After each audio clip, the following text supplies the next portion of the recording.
लाडकी बहीण योजनेवरून सत्ताधारी आणि विरोधकांमध्ये चांगलीच जुंपली आहे. लाडकी बहिणीला उत्तर म्हणून महाविकास आघाडीनं महालक्ष्मी योजनेची घोषणा केली आहे. मात्र राज्यात आर्थिक तुटवडा असताना दोन्ही बाजूंनी योजनांची घोषणा केली जाते.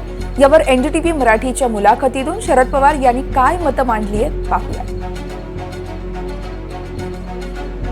योजना तुम्हालाही माहिती की हे राज्याला परवडणार नाही. पहिल्यांदा ह्या आत्ताच्या जे स्कीम ज्यांनी केल्या त्यांना माहिती ही टिकणार नाही.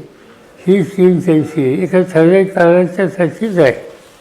हां, त्याच्यात ते दुरुस्त करायचं ठरवलं तर दुरुस्त करून कंटिन्युएशन करणं अगदी अशक्य असं नाही, पण प्रायोरिटीज आहे. ओके, राज्याचे जे रिसोर्सेस आहेत त्याला प्राधान्य करून कसा द्यायचं, या योजनेत द्यायचा की ज्याला प्रधानमंत्रीच म्हणतात हे रेवडी कल्चर, चुनावी जीवनात असा काय त्यांचं नाव शहा, अमित शहा असं म्हणजे, आणि आणखी काय म्हणजे त्या महिन्याकडे एकदम दूर असं करता येणार नाही.